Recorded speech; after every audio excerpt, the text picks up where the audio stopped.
Salut à tous, alors aujourd'hui je vais vous faire une présentation d'une MP5 de marque Syma. Le nom commercial c'est CM027J, on peut la trouver sur Asoft Entrepôt pour 89 €. Donc on va tout de suite ouvrir la boîte. Donc dans la boîte on peut trouver un manuel, c'est écrit en anglais et en asiatique, chinois, japonais, j'ai pas encore appris à lire ça.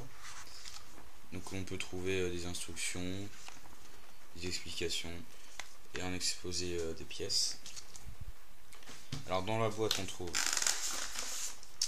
un chargeur de billes, c'est un chargeur high cap, court et double, donc faut juste pousser sur les balles apparentes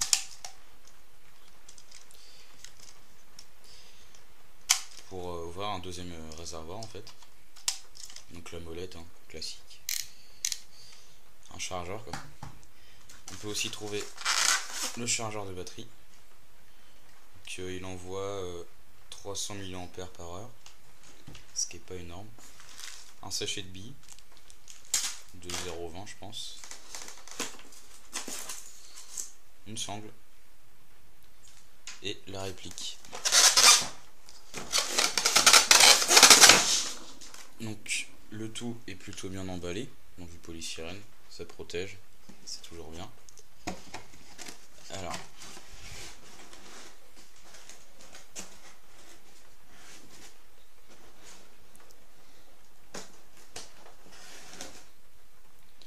donc voilà, on va passer à la réplique. Donc la réplique dispose d'une crosse rétractable, il faut faire un huitième de tour. Si je fais que ce plus loin c'est peut-être mieux, un huitième de tour avec cette pièce là, et après il faut tirer sur la crosse. Donc elle a 3 ou 4 positions, ce qui est plutôt pas mal, enfin, je trouve. Donc le sélecteur de tir est ambidextre, il y a le même de l'autre côté, il est fonctionnel. Donc sécurité, semi et auto. Le bouton d'éjection de chargeur, donc c'est soit cette languette là, comme sur les M4, comme sur les AK ou les 36, ou soit avec ce bouton juste ici là, je sais pas si vous allez bien le voir, on voit bien, juste avec le bouton là, on a juste à pousser et voilà, on a le chargeur. Donc le hop-up se trouve ici, c'est la petite languette, il marche assez bien, je joue en 0,25 et elle a une portée de 40-45 mètres. La précision est correcte pour un pistolet mitrailleur. Donc voilà le hop-up. Le rechargement factice, il est là. Il sert strictement à rien. Il ouvre même pas la trappe d'éjection des douilles. Il fait strictement rien. Donc après, dans le garde-main, on peut trouver la batterie. Il y a toute la connectique, il y a un fusible. Voilà. Les organes de visée. Donc les organes de visée sont en métal. Il y en a un à l'avant et un à l'arrière. Celui à l'arrière est réglable, en haut c'est en dérive. Et on a plusieurs trous,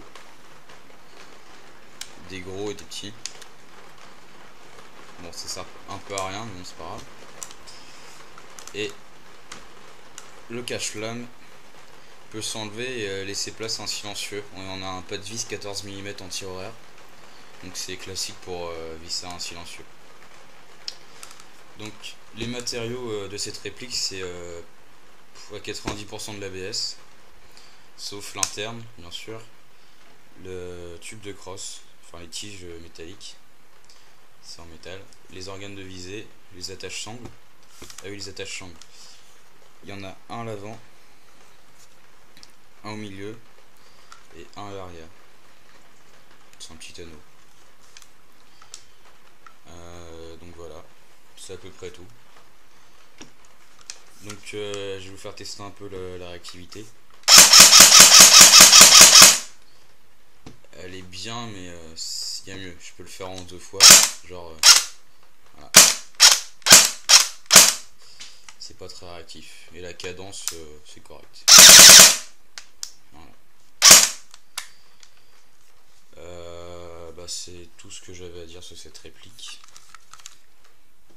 Donc voilà, on peut la trouver pour 90 € sur Airsoft Entrepôt, qui est un très bon site. Je l'ai reçu en 3 jours dans un bon emballage. Donc je peux que conseiller cette réplique pour l'instant. On va passer au test de tir, tout de suite.